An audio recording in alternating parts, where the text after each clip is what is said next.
Hello children, I am Rekanjali. Today I will teach you History second chapter, the extension of the British rule in India. Extension means, you know, they will make it more bigger. Before that they had a small kingdom, British. Now they extended their kingdom. Now how British extended their kingdom, you are going to learn in this chapter. Children, first point is Anglo Maratha Wars, first, second, third. British fought three wars with Marathas. Second point is they consolidated, all the Marathas and then they raised their power. Third, they introduced doctrine of lapse. I am going to explain you in detail. That means no succession rights for adopted children, only if the king has his own child, that is son, he has got right to rule.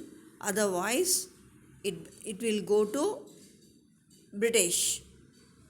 The next one also, that is they adopted one more policy that is called subsidiary alliance.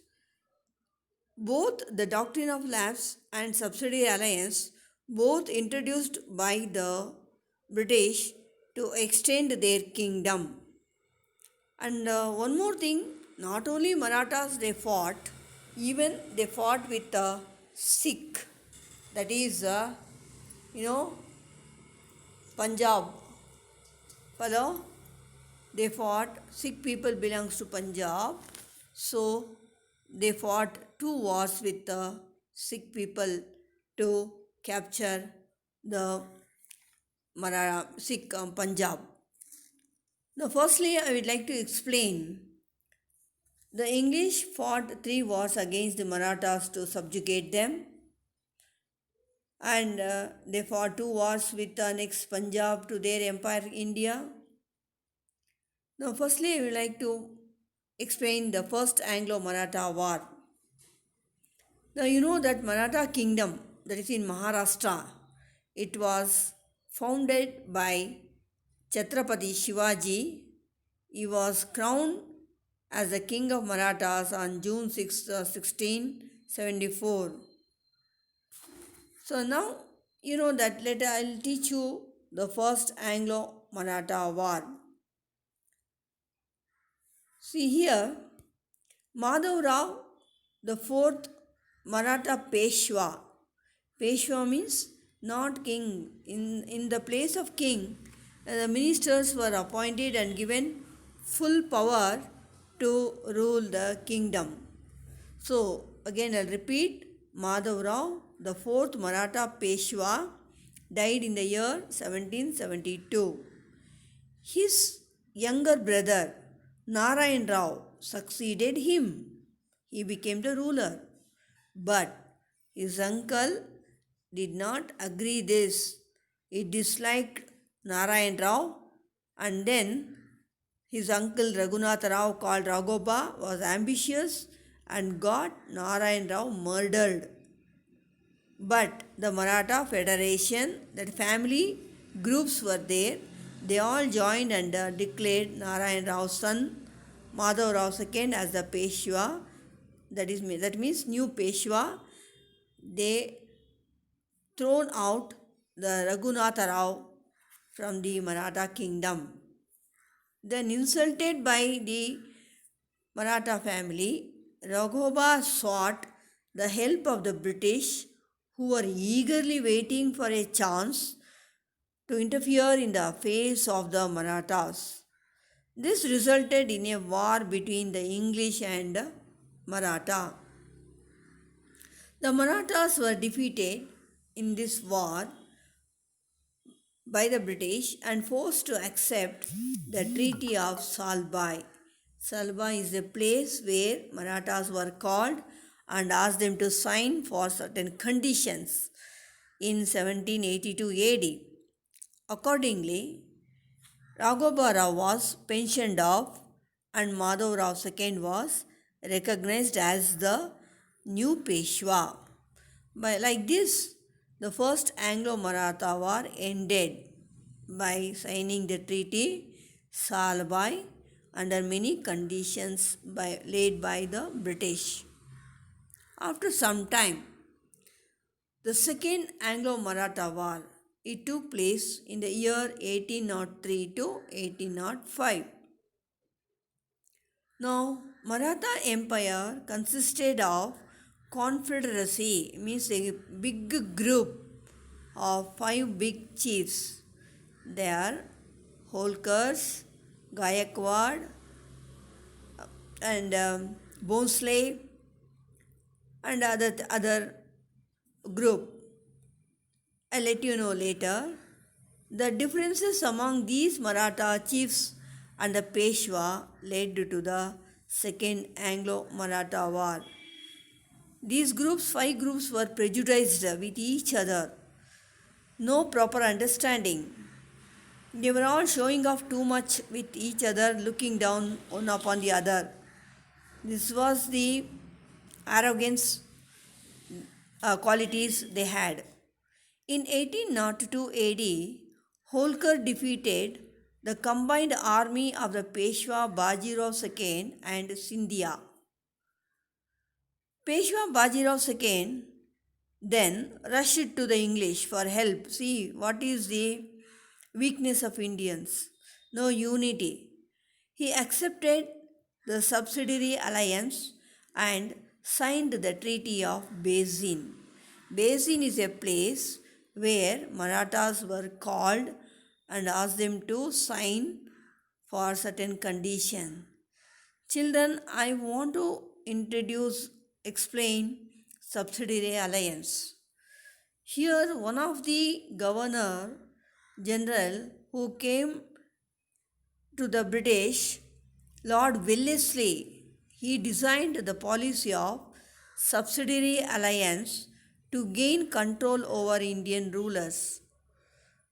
According to this policy, the English company offered protection to the Indian states that entered into subsidiary alliance in case of internal rebellions or internal wars between other groups or neighbor kings, or when they attacked by an outsiders under certain conditions.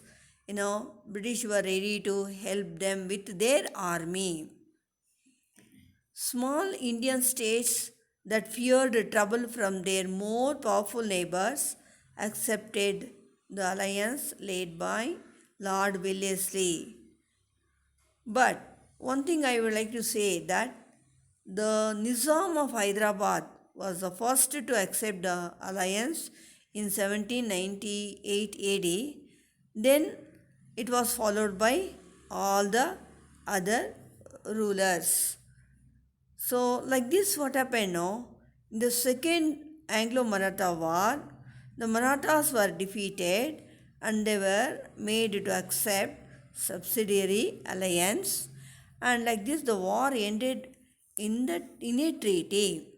The Maratha power declined, ended. The English occupied the supreme position in India. Even though the Maratha war ended in the Second Anglo-Maratha War, one more war took place, that is the Third Anglo-Maratha War, in the year 1817 and to 1888. Here, children, Maratha leaders were not happy with the subsidiary alliance. Forcibly, they were made to sign, but they were waiting for an opportunity to fight with the British. It was a hard blow to their prestige. They were waiting for an opportunity to raise war. Baji Rao II, he was the Peshwa, attacked the British residency at Pune suddenly. The English defeated the Peshwa. Bhonsle and Holkar two declared war against the English and were defeated. See, I have mentioned that the five groups Bhonsle, Holkar, Gaikwad, Scindia, and one more. These are all the groups in Marathas. They were all very well versed, and then they were patriots. They were very strong, but they were not unitedly fought with the British. They fought individually and were defeated by British easily. The British abolished the office of the Peshwa finally and granted pension to Baji Rao. His territory was merged with the Bombay Presidency. Subsequently, a very small kingdom, that is Aiwash, of Satara was created, and Pratap Simha, one of the descendant, means belonged to the family of Shivaji, of Chhatrapati Shivaji, was placed on the throne. Like this, the Maratha power declined totally. And one more thing what British did is they they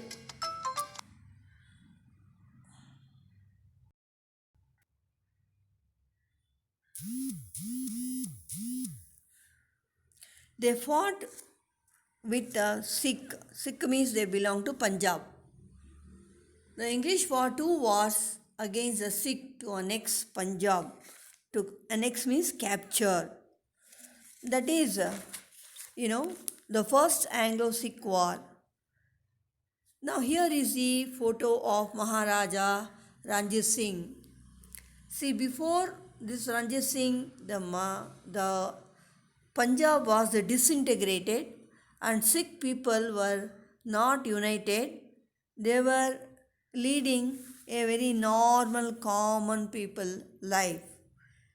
They did not have any ambitions to unite Punjab. So during this time, all of a sudden, a ruler, a person raised, and he became the leader of the Punjab. He is called Maharaja Ranjit Singh, you are seeing now.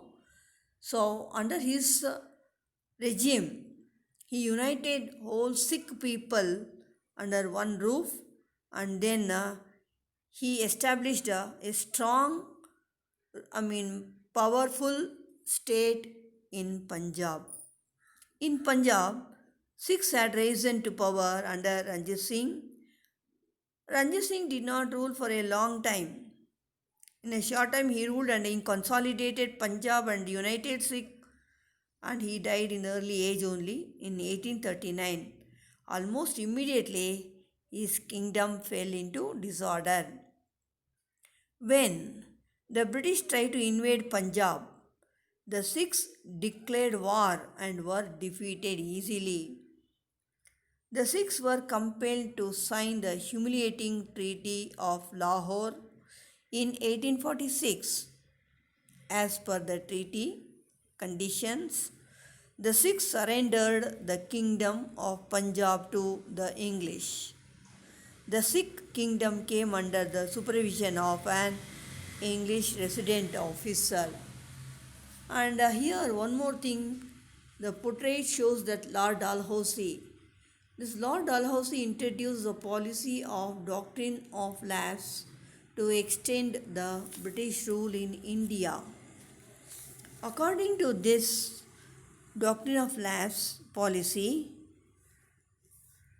when a ruler of a subsidiary state died without a natural heir, that means his own son, to the throne, his state or territory would lapse or pass into the British hands. That means adopted sons were denied the right to the throne. They have no right to rule. Adopted son don't have rule to rule the kingdom. Like this, Dalhousie introducing the doctrine of lapse, he annexed Satara, Jhansi, Jaipur, Sambalpur and Udaipur and many small kingdoms. They were annexed by British. Like this, British extended and expanded their kingdom by introducing subsidiary alliance and doctrine of lapse.